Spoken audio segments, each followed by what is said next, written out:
I'm Jay Porter, and I fight for truth, justice, and the right to wear spandex. Good evening, Point Richmond. Good evening. How in the load truck and the pickup truck is everybody doing this evening? It's been a couple of months since I performed here. I've been sitting back trying to evaluate my comedy career. And I've come to some conclusions. You figured out by now that I'm old, I'm white. You're going to find out I'm very politically incorrect. And that just doesn't make me a good fit for a lot of Bay Area comedy shows. But I have been blessed.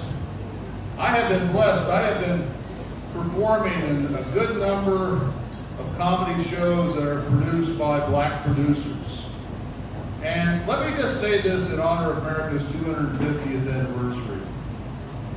Growing up back in the hills of West Virginia, I was taught one of those American dreams like you all probably were. That with hard work and perseverance, you could grow up to be anything you wanted to be. But never in my wildest dreams did I ever dream that I would grow up to become an African-American comedian. What a great country, folks. And so, looking into this self-introspection, looking at myself, I've come to a self-diagnosis. And that is, I have an ailment. I have a malady. I have a condition. See, I've determined that I suffer from OCWD. OCWD. And that stands for old crazy white dude. Now that's very similar to being a Karen, except we're right most of the time. I have to complain about that. As a Karen, you have that right. I do. That obligation. So, having been diagnosed with OCD, self-diagnosed, and I'm on the OCWD spectrum. I don't know if you all saw me pull up in the little short bus in front, but anyway, that gives me an opportunity to think about things and give opinions that you may not want to hear, but by golly, you're going to hear. Now, one of those young people. They're always telling us boomers, oh, you want to go back to the way things used to be. No, I don't want to go back to a world with 3 TV stations. I don't want to live in a world without T-Move. Right? And I'm thinking about things like beauty contests. As a young man, I used to love to watch the beauty contests.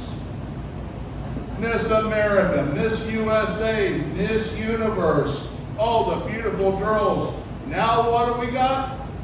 Miss Gender. How the heck did we get there? And another thing, we've got smartphones. Here's the problem with smartphones. A lot of dumb people own them. And it used to be that you'd go out to get groceries, you'd come home and tell your wife, I met the stupidest person I've ever met in my life today. But thanks to smartphones, you can meet that person every day. You could have discussions with flat earthers, with NASA moon deniers, and you can go to that social media abyss next door. The app for stupid people.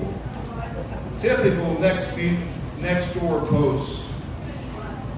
Does anybody know where to buy toothpaste in Point Richmond? There's a dead bird in the street. And now we have AI girlfriends. And I can kind of see where that's coming from. Do you know the news this week? UC UC Berkeley mandatory class for freshman engineering students, human relations and sexual relations. Why are they doing that? Because they don't want the smart people to die out. They need them to procreate. So what's involved with an AI girlfriend? Well, I suppose you get the app, you pick out a hair color, an eye color, a body type, ask some personality questions, and then the very important freakazoid questions, but we're not going to go discuss those. And now that you've got your girlfriend, everything is wonderful to start with. Oh, Johnny, you're so witty and you're so handsome. And Johnny, that picture you sent me, you're so big. Okay. Anyway. And then where do you take your AI girlfriend to dinner? Oh, Johnny, I just love this restaurant with the USB ports. The Flying J truck stop. You know I always leave here charged up. And what do you get your AI girlfriend for a present? Oh, Johnny, a see-through transparent OtterBox. I know what I put it on when we get home. But then things go south like any relationship. They do. They sadly go south.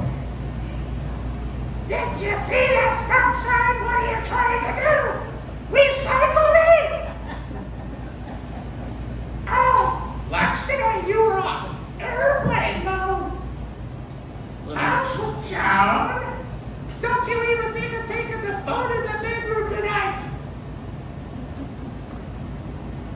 And finally, August 20th of this month, my wife is going to be celebrating 43 years with a diagnosed person that has OCWD.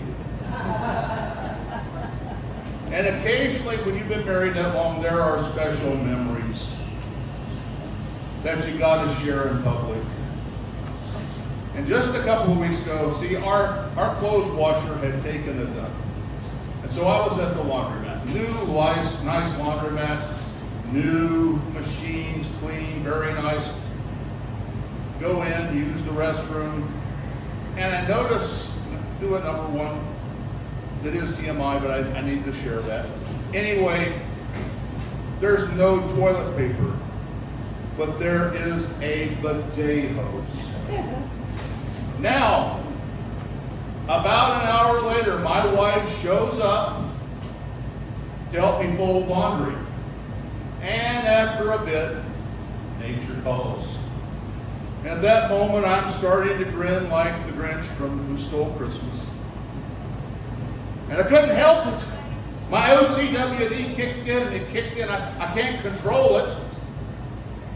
And I said to my wife, I said, honey, the bathroom only has a bidet.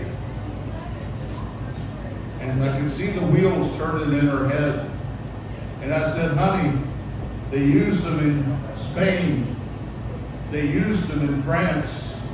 They're incredibly popular if you're European. That's European. And I've lived today to tell that story. I'm Jay Porter. Thank you all so much.